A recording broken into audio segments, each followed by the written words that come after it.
Nagyon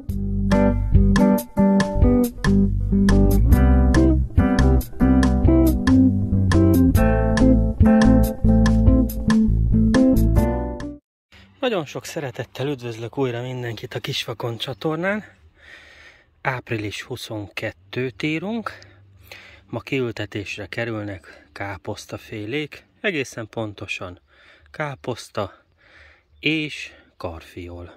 No meg a zeller is, ugyanis én a zellerből úgy tapasztaltam, hogy nem szükséges megvárni a májust, főleg ha bizonyos fajtákat használunk. Én például ugye a prágai óriást szoktam, ami nem érzékeny a fagyra, és nem szokott felmagzani. Ezzel kapcsolatban a káposztafélékről is mondanék egy pár szót. Nagyon sokan ezzel is megvárják a májust, és van, aki meg nagyon korán ülteti. Hát ez azért van, mert nagyon sok fajta van belőle. A korai vagy nagyon korai fajták jobban viselik a hideget, egy-két fagyot is elviselnek, korán ki lehet őket ültetni. Az a baj, hogy a káposztaféléket, ha fagy éri, akkor magszárat növesztenek, és hát nem lesz káposzta. Na most, mikor kiválasszuk a fajtát, és palántát készítünk belőle, ahogy én is tettem, akkor érdemes figyelembe venni, hogy mikor tudjuk kiültetni. Ha korait választunk, akkor érdemes gondolkozni például egy fólia alagútba, vagy valami olyanba, amivel a áprilisi fagyoktól meg lehet védeni. Hogyha pedig közép korai, tehát kicsit hosszabb termelési idejűt választunk, akkor jellemzően ugye melegebb időszakban is képes jól működni. Ugye a koraiakkal az a helyzet, hogy az nagyon-nagyon hűvös időben is jól teljesít, viszont ugye a meleget kevésbé tolerálja, mint mondjuk a kevésbé korai fajták. Most a palántákat én neveltem, ugye mutattam a videóban, hogy készült, ugye a vetését, és hát most a kiültetésre kerül a sor. Annál is inkább, mert néhány palántán már nitrogén hiány jelei kezdtek megjelenni, látjuk, kicsit megsárgult a levél, az alsó levél azt jelenti, hogy a kis dobozka kiürült a tápanyagból, ilyenkor már ültetni kell, meg hát a méretéből adódóan is. Megmutatnám, hogyan ültetem el, és azt is megmutatnám, hogy hogyan védem meg, ugyanis nagyon-nagyon sok minden támadja. Lepke, káposztalepke ellen lehet védekezni ugye mechanikusan, tehát egy hálóval leborítani. Én nem szoktam, megmondom őszintén, eddig lekopogom, szerencsém volt, nem sok bajom volt velük, de hát meglátjuk, hogy mit hoz az idei év. Na, mutatom. Nos, az ültetési távolság az szemre van megállapítva, az igazság, de körülbelül 50 cm. Ugyanez igaz sortávra is, hogyha több sort szeretnénk tenni, én nem, de ha több sort szeretnénk tenni, azért két sor között legyen fél méter. Na most maga az elültetés az pofon egyszerű. Káposzta és a karfiol palántákat addig szoktam beültetni a földbe, ahol a levelek kezdődnek lényegében. Tehát egy nagyon picit ez a rész is majd föld alá fog kerülni. A föld az jó, hogyha igen porhanyós, puha, lágy, ezt kedveli a káposzta. Ugyanakkor, hogyha nagyon homokos, az már nem annyira, mert nincs benne elég kálium homoktalajokba. Egy jó nagy gödröt készítek.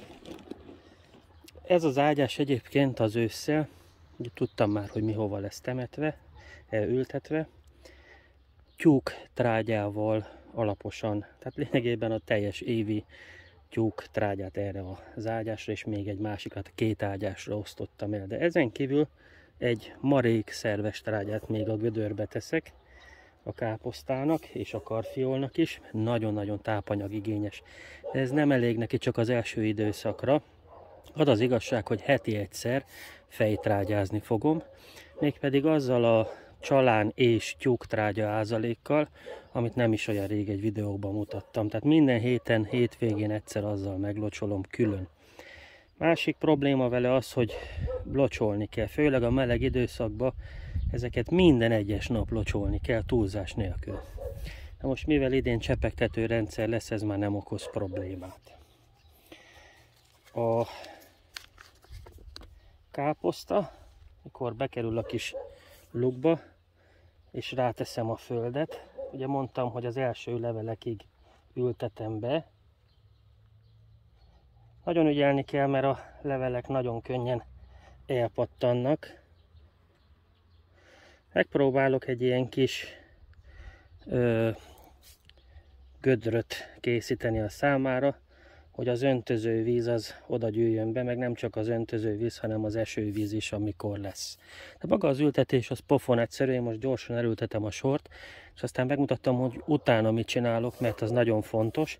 Tehát elültetek mindent, azonnal alaposan, nagyon alaposan belocsolom, és jövök vissza, megmutatom, hogy utána mit csinálok vele.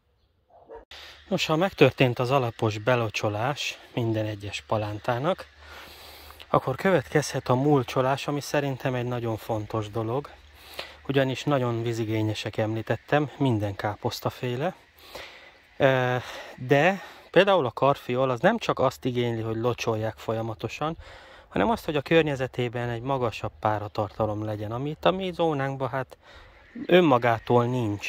És ezt úgy szoktam áthidalni, hogy hát tavaly például nem forgácsot, hanem ilyen átitatott szalmát, de ez a kis csirkéim alól az alom. Hát lényegében faforgács, amiben nagy mennyiségű tyúk trágya is van. Na most mivel a faforgács az ugye szén, a tyúktrágya meg nitrogén, ez komposztálódik is, mégpedig nagyon hamar. Ez takarni kiváló, tehát ezzel lényegében bemulcsolom a palánták körül a földet, és ezzel mit érek el? Hát egyrészt tápanyag, másrészt a sok kártevőnek egy részét is távol tartja, ilyen például a földi bolha, ami nem igazán kedveli ezt a tyúktrágyás valamit. Az legelején leginkább a mocskos pajortól kell félni, ami elrágja a növények gyökérnyakát, tehát pont ahol a gyökér és a szár találkozik, ott el szokta rágni a mocskos pajor. Ha azt megússzuk, utána jön aztán a liszteske, tehát az üvegházi molytetű, meg a földi bolha, és utána aztán jönnek a lepkék, és a különböző hernyók. Na most ezzel, ugye ha átázik ez az anyag, akkor párát biztosít a növénynek, még meleg napokon is, ez neki nagyon jó. A föld is sokkal lassabban szárad ki, ez is nagyon jó, és a földi bolhát én úgy vettem észre, hogy ez elég rendesen visszatartja. Tavaly ugyan nem a káposztán teszteltem, hanem a karalábén, de nagyon jól működött. Tehát ezzel fogom most mindegyik növényt bemulcsolni ezzel az anyaggal, és utána megmutatom, hogy mit teszünk a csigák ellen, mert hát a csigák is nagyon szeretik. Aki kertészkedni szokott, az télen is kell kertészkedjen. Ugyanis a tél folyamán a tojáshéjakat nem szabad eldobni, hanem össze kell gyűjteni. És ilyenkor szezonban nagyon jó fel lehet őket használni. A kiszáradt tojáshéjakat egész egyszerűen csak összemorzsoljuk apróra.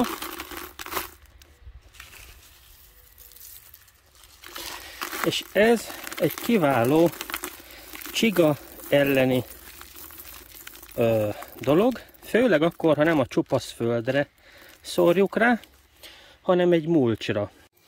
Most az évek folyamán kísérletezgettem, videó is volt erről még régebben, és észrevettem, hogy a csigák valamiért meglehetősen nehezen tudnak átkelni a tojáshéjon, egyszerűen nem szeretik. A házzal rendelkező csigák valamivel könnyebben átmennek, de a meztelen csigáknak ez tényleg gondot okoz, és ha egy mód van rá, kerülik. Ugye, ha a növényünket körbevesszük egy ilyen tojáshéj gyűrűvel, akkor a csiga kívülről át kell másszon a tojáshéjen, hogy a növényhez jusson, és azt nem szereti. Ezt szeretném most megmutatni. Összeszedtem a kertembe néhány meztelen csigát, és arra gondoltam, hogy levideózom. Nem állítom, hogy ez a megoldás 100%-os, tehát van, amikor átmegy rajta. De ha egy módja van a csigának rá, akkor bizony kerüli.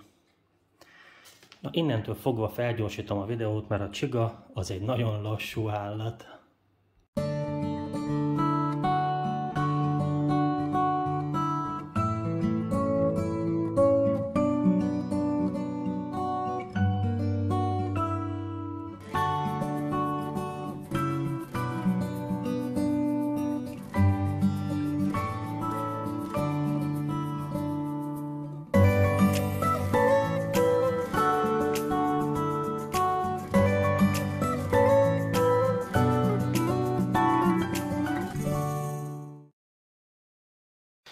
Nos, nem állítom, hogy ez a világ legjobb szere csigák ellen, de a 10 perces gyorsított videóból azért láthattuk, hogy ha egy mód van rá, akkor kerülik. Hát ezért alkalmazom. Na most, hogy a káposztafélék el vannak vetve, jöhet az Eller palánta. Az Eller palánták esetében az egyetlen lényegi különbség az csupán annyi, hogy a gyökérnyak, tehát a gyökér és a felső rész, ahol találkozik, az föld fölött kell maradjon. Ez gumós zellerre igaz. Levélzellerre, szárzellerre nem annyira. Viszont itt lényegében megtartom a cserép szintjét beültetéskor. A többi lényegében változatlan. Egyedül itt a csiga elleni védelemre nincs szükség, de ugyanúgy trágyázom és mulcsolom. Az említett okok miatt a káposzták köré ilyen összetört tojáshéj lett szórva mindegyiknél, és ez azért van, mert így a csiga nem tudja bántani. A nedvességet megtartjuk, és ha majd a zuborkát be fogom permetezni bordóillével, mert mindig szoktam, akkor egyúttal a káposztát is bordóillével még le fogom fújni egyszer. Ez azért van, mert a bakteriális betegségeket meg lehet előzni.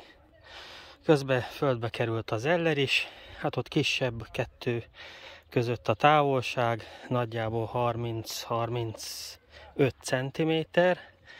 Kicsit kifeküdtek, most őket is meglocsolom, bemulcsozom, és mára készen vagyunk. Holnapi nap folyamán még a két sor középre egy sor fejes salátát be fogok tenni, hogy azt a helyet is kihasználjam addig, amíg el nem terebélyesedik a káposzta féle, illetve az Eller levélzete.